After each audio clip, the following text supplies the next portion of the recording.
rivolta tra Treviso e Casier nell'ex caserma Serena. La notizia di un nuovo caso positivo al Covid e della quarantena fa scattare la rabbia di un gruppo di migranti che tengono in ostaggio gli operatori. Irruzione delle forze dell'ordine. Tensione alle stelle, il sindaco Mario Conte, il ministro Lamorgese, venga qui domani, il prefetto, passo falso grave, Zaia, i migranti rispettino le regole come tutti. Intanto in arrivo per domani la nuova ordinanza regionale per regolare l'apertura di discoteche, fiere e sagre. Soluzioni particolari saranno adottate per Arena di Verona e Mostra del Cinema. Presentato anche il piano per rilanciare il turismo veneto in ginocchio per il Covid, oltre 2 milioni di euro di investimenti in campo anche di influencer del web. I primi risultati dello studio sui bambini e ragazzi di Vo dopo 2 serie di tamponi e lo screening sierologico. I bambini sono meno a rischio contagio a eccezione dei neonati. Le parole di Crisanti. Tamponamento tra un tir e un furgone, tragedia lungo la 4 tra Peschiera e Sirmione, una vittima e un ferito gravissimo, traffico nel caos. Operazione della Guardia di Finanza di Padova, scoperta una maxi frode fiscale architettata da un pregiudicato di Cosa Nostra che da anni si era stabilito in Veneto. Domani la festa di Sant'Antonio a Padova e Media Nord-Est ci sarà per raccontare il grande evento su Rete Veneta diretta per tutto il giorno e collegamenti anche su Antenna 3.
Anche la dottoressa stava bene, sì, è caduta qui.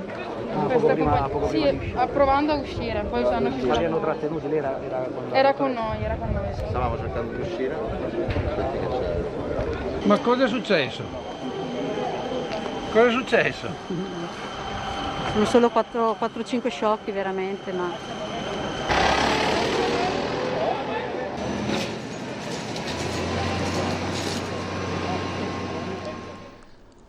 Buonasera telespettatori di Antenna 3, questa la cronaca per immagini di quanto successo questa mattina alla caserma Serena di Casier, rivolta dei richiedenti asilo per un secondo caso di coronavirus, ma facciamo il punto nel servizio di apertura, la cronaca puntuale di Lucio Zanato.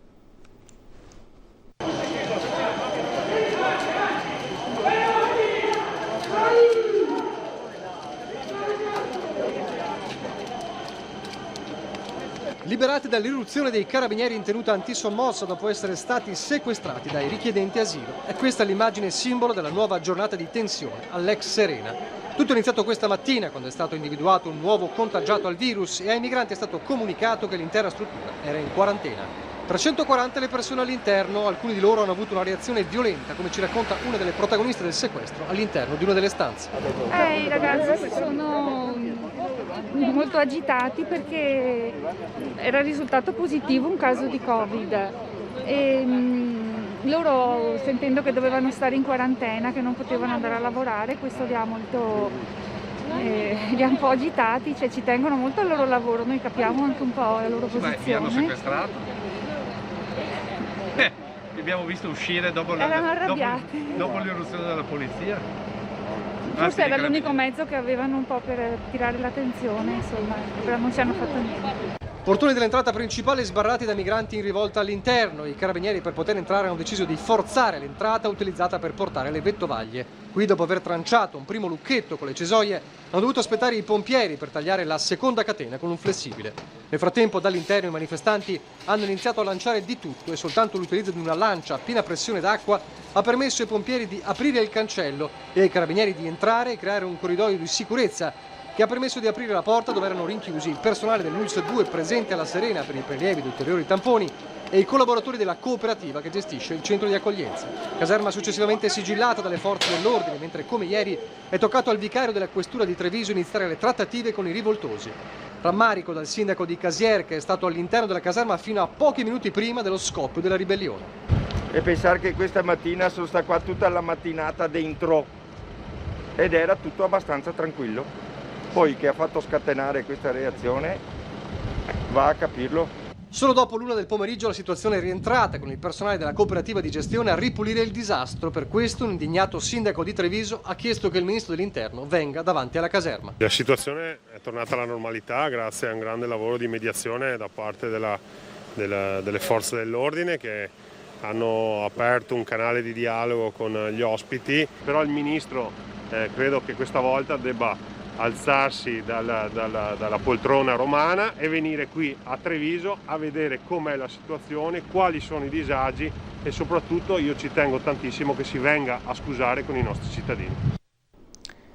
Immediata la reazione di tutto il mondo politico istituzionale. Se in una comunità si riscontra anche un solo caso positivo, tutti i suoi membri vanno sottoposti a tampone e a un periodo di isolamento. Ciò vale per gli italiani e in pari misura per gli immigrati richiedenti asilo. Queste sono le regole e le regole vanno rispettate. Così il sottosegretario all'interno Achille Variati, che prosegue: non accetteremo né provocazioni né ribellioni. Per quanto è successo all'interno della struttura, la magistratura e le autorità competenti faranno le indagini del caso con le conseguenze previste dalla legge.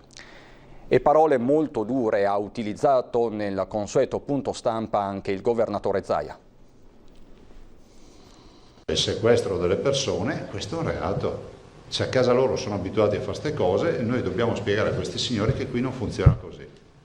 Come non stare in quarantena? Il decreto... Sì, come non stare in quarantena è un fatto penale. I migranti devono capire che non è una questione di razzismo, no? Cioè, la nostra terra è conosciuta come una terra, diciamo, dell'ospitalità. Pensate, abbiamo 500.000 persone che si sono integrate in Veneto e non sono, cioè, sono tutte persone, sono tutti cittadini del mondo, e questo è accaduto negli anni. Però tu quando vieni qui devi rispettare anche le regole. Queste dunque le parole di Zaia. Nel frattempo sono 349 i tamponi effettuati all'interno dell'ex caserma Serena da parte dell'ULSS 2 Marca Trevigiana. Al momento 2 i positivi, un operatore di origini pakistane, un richiedente asilo 34enne nigeriano. Il personale sanitario domani completerà i tamponi su altri 9 ospiti che mancavano ieri all'appello, tamponi che avrebbero dovuto effettuare oggi ma non è stato possibile proprio per la ribellione. I nostri operatori sono stati, come dire, bloccati all'interno, e siccome i nostri operatori sono donne, credo che ovviamente queste vadano ringraziate e anche, come dire, sorrette, perché altrimenti il rischio è che le persone fragili in situazioni di questo tipo possano ovviamente stare anche male dal punto di vista psicologico. È stata una mattinata di tensione e preoccupazione, quella di oggi anche per l'ULSS 2, quando è arrivata la notizia che la dottoressa Pupo del Dipartimento Prevenzione, insieme ad altre operatrici del Cafoncello, erano state bloccate all'interno dell'ex caserma Serena da un gruppo di richiedenti asilo.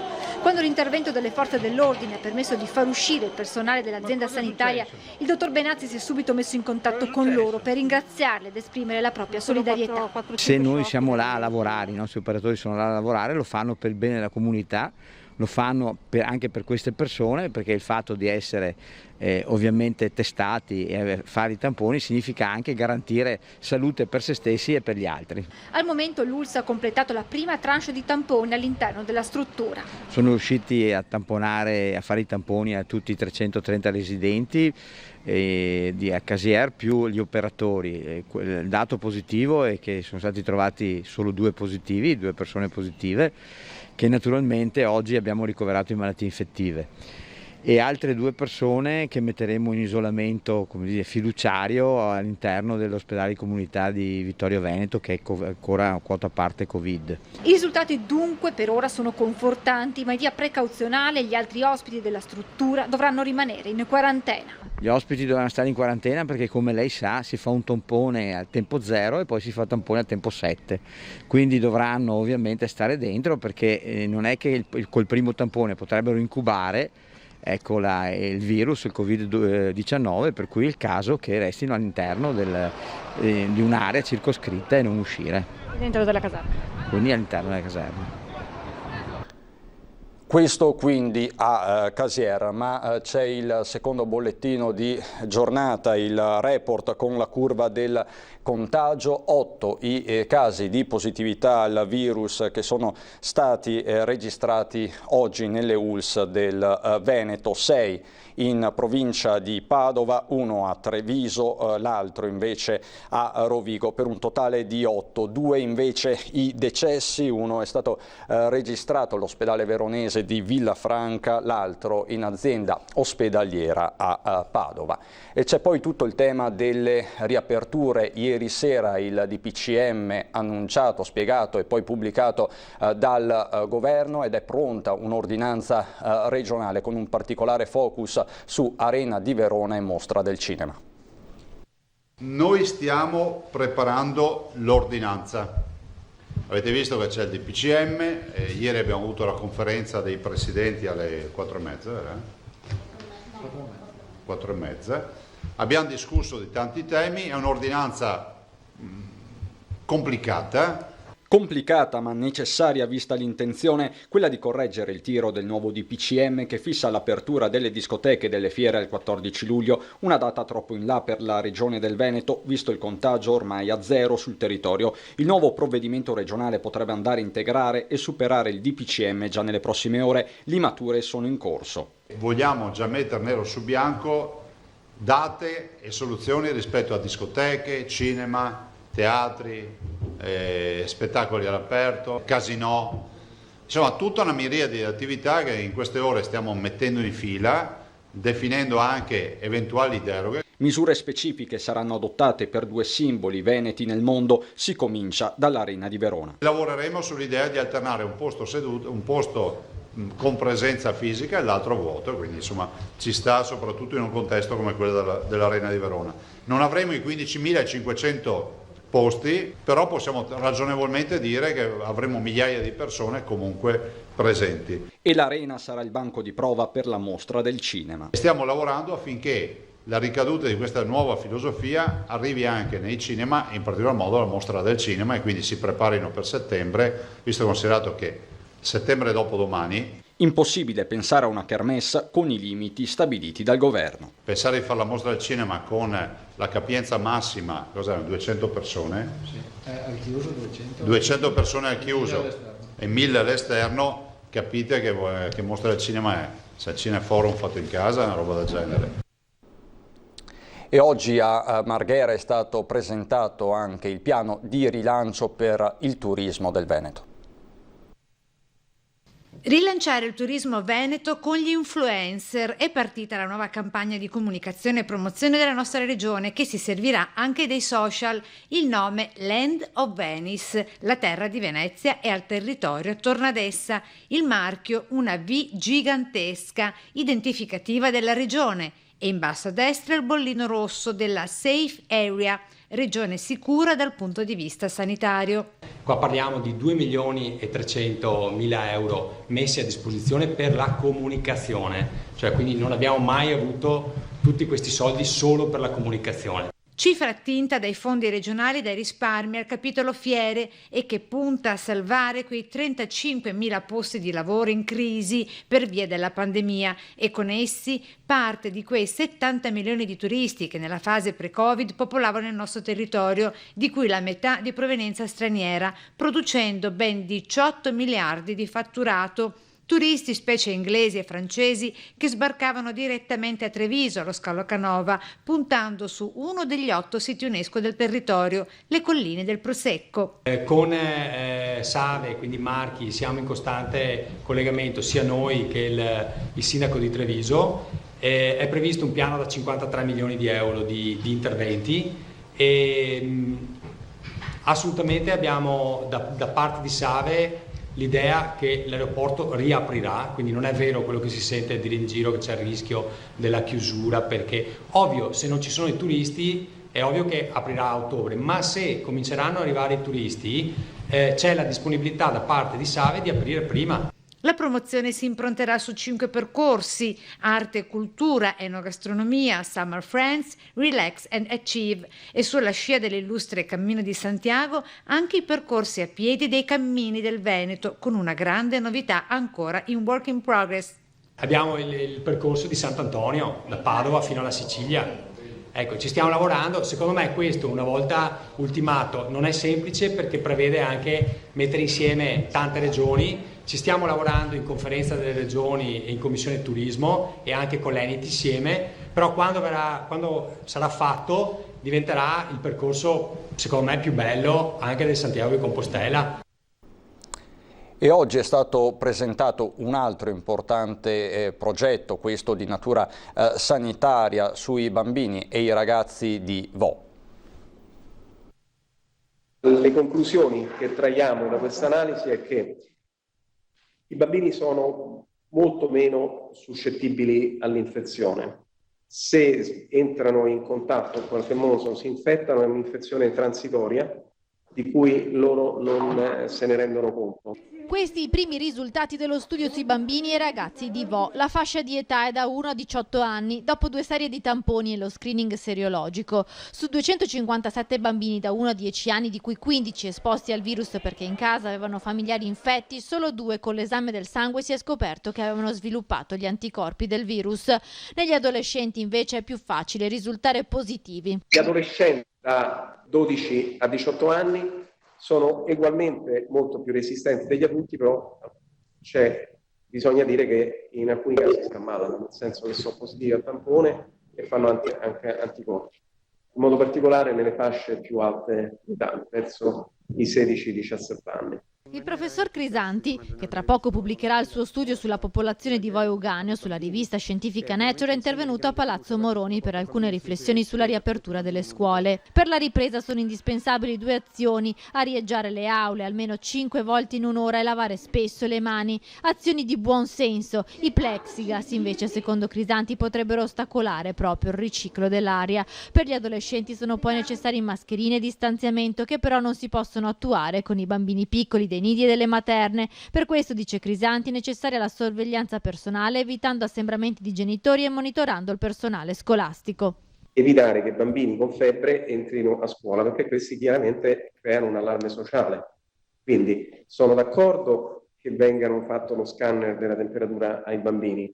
Altro aspetto importante per prepararsi, credo che tutti dobbiamo fare la vaccinazione per l'influenza, perché questo è un fattore confondente veramente importante.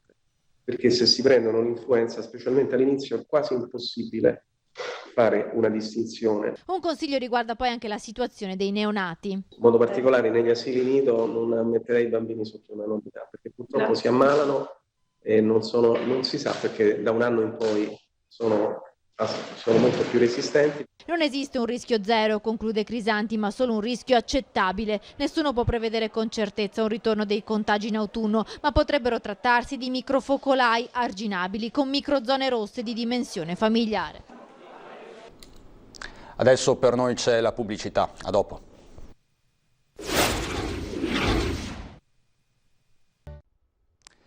Di nuovo in studio per un'ampia pagina di cronaca, tragedia in 4 tra i caselli di Peschiera, del Garda e Sirmione in direzione Milano. Un furgone è finito fuori strada in un'area verde sotto il piano stradale, una persona è morta e una seconda è rimasta ferita. I pompieri arrivati dal distaccamento di Bardolino e Verona con l'autogru hanno estratto le 2 persone. Un uomo è stato stabilizzato da sanitari del SUEM ed egli trasportato presso l'ospedale di Verona per l'altro. Nonostante i soccorsi, il medico ha dovuto dichiararne la morte. Durante i soccorsi il traffico autostradale è stato canalizzato su una sola corsia, sul posto la polstrada e il personale ausiliario. Un'altra tragedia si è verificata ieri sera a Chioggia. È stato recuperato nella tarda serata di giovedì dai sommozzatori dei Vigili del Fuoco il corpo dell'automobilista che era finito nel pomeriggio nelle acque del Brenta in località Cabianca a Chioggia. Si tratta di un 49enne residente ad Este nel Padovano. Alcuni testimoni avevano allertato i soccorsi dopo aver visto l'auto che stava percorrendo la strada arginale finire nel fiume per poi inabissarsi e scomparire. I Vigili del Fuoco, accorsi da Chioggia, da Venezia con i sommozzatori e da Padova con una speciale imbarcazione dotata di ecoscandaglio, hanno iniziato subito le ricerche che solo in tarda serata hanno portato all'individuazione della vettura. I sommozzatori hanno estratto e recuperato il cadavere dell'uomo che si trovava all'interno dell'abitacolo. Successivamente è stato identificato, si tratta di Pietro Cappozzo di Este. Ora sono in corso le indagini dei carabinieri per capire le cause della morte. Forse l'uomo si è sentito male mentre era alla guida e ha perso il controllo del mezzo precipitando nel fiume. L'auto è stata assicurata con delle funi e sarà recuperata questa mattina dai sommozzatori dei Vigili del Fuoco di Vicenza. Ed è stata scoperta dalla Guardia di Finanza una maxi frode al fisco. Una frode fiscale studiata nei minimi dettagli, pensata da padre e figlia siciliani, lui pregiudicato di Cosa Nostra, già collaboratore di giustizia, stabilmente residente in Veneto da anni. La Guardia di Finanza di Padova ha sgominato un'organizzazione illecita che trafficava pellet e con fatture inesistenti evadeva l'IVA. 51 perquisizioni concentrate soprattutto nella zona delle Stense, nella Bassa Padovana e a Verona, ma che hanno coinvolto anche 20 aziende situate in altre regioni del nord Italia come Piemonte, Emilia-Romagna, Lombardia e Trentino Alto Adige, spingendosi fino alla Sicilia. Questa operazione ha consentito di disvelare un'organizzazione criminale dedita alle frodi fiscali, però organizzata e capeggiata da un pluripregiudicato per reati di mafia e di sangue legati appunto a Cosa Nostra, trapiantato in Veneto ormai da diversi anni. 7 le ordinanze di custodia cautelare. L'indagine iniziata nel 2018 partendo proprio dal profilo criminale del principale indagato, da qui l'ispezione finanziaria che ha portato alla luce la cosiddetta frode carosello. Attraverso società fittizie si ometteva il versamento dei tributi, consentendo di praticare prezzi concorrenziali di prodotti destinati a grandi catene di negozi di bricolage e fai da te. Da una prima stima le imposte evase ammontano a oltre 10 milioni di euro. Dove ci sono soldi c'è sempre il pericolo, ma il pericolo non è solo potenziale, è purtroppo confermato dalle diverse attività investigative degli ultimi anni, motivo per cui la Guardia di Finanza pone particolare attenzione, soprattutto in questo momento post-lockdown di ripartenza, di economia seriamente compromessa dal Covid, affinché non ci siano infiltrazioni di persone che con capitali freschi ma di provenienza illecita tentino di inserirsi nel tessuto economico legale. Domani la festa del santo più amato, parliamo di Sant'Antonio da Padova. Media Nord-Est ci sarà per raccontare la giornata del santo patrono. Su Rete Veneta, diretta per tutto il giorno, ci saranno anche collegamenti su Antenna 3. L'emergenza coronavirus non impedirà al mondo di tributare ancora una volta l'affetto e la devozione per il santo più amato. Domani si celebra Sant'Antonio di Padova e Rete Veneta sarà in diretta per tutto il giorno dalla città che accolse il frate francescano, dalla basilica che ne perpetua il ricordo e dai luoghi che recano il segno del suo passaggio su questa terra. Si parte oggi alle 20 con la diretta dalla celebrazione del transito del santo del santuario antoniano dell'Arcella. Poi spazio alla voce e alla musica di Antonella Ruggiero che dalle 21 darà vita a uno straordinario concerto dall'altare maggiore della Basilica Padovana. Domattina noi di Rete Veneta saremo in diretta fin dalle 6 quando verrà aperto il portone della Basilica del Santo per l'avvio delle cerimonie. Per tutto il giorno porteremo nelle vostre case le sante messe, gli eventi, le testimonianze di pellegrini e religiosi, le reazioni della città e tanti approfondimenti sulla vita del santo. Cuore della festa sarà la benedizione all'intera provincia, che si svolgerà grazie a un volo in elicottero delle reliquie di Sant'Antonio sui luoghi simbolo dell'emergenza coronavirus. E noi di Rete Veneta saremo in volo sulla provincia e a terra assieme al popolo del santo per salutare il suo passaggio.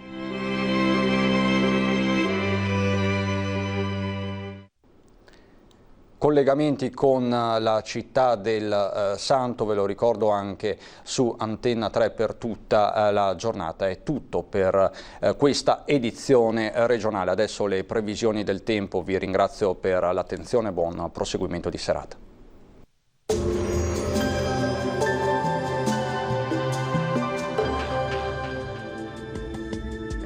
Benvenuti al Meteo. Prosegue la tregua soleggiata sabato 13 giugno, ancora con il bel tempo, ma durerà poco. Vediamo intanto la situazione nel dettaglio. Sul Veneto condizioni di tempo asciutto e stabile, sarà ancora il sole il protagonista della giornata, il cielo sarà sereno o al massimo poco nuvoloso. Entro la nottata qualche pioggia sui settori meridionali della regione e anche sui rilievi. Temperature minime fino a 16 gradi, massime invece tra i 24 e i 29 gradi all'incirca. Ci spostiamo ora sul Friuli Venezia Giulia, dove non cambia di molto la situazione, bel tempo anche qui con ampio soleggiamento, salvo per locali annuvolamenti sui monti. Temperature minime tra 14 e 16 gradi, massime tra i 25 e i 26 gradi. Uno sguardo infine alla situazione del Trentino Alto Adige, dove anche qui sarà il sole il protagonista, tuttavia entro sera avremo qualche nube in più anche con locali acquazzoni. Temperature minime sui 15 gradi, massime invece sui 27 gradi. Dal Meteo di Antenna 3 per ora è tutto, grazie per l'attenzione e arrivederci al prossimo aggiornamento.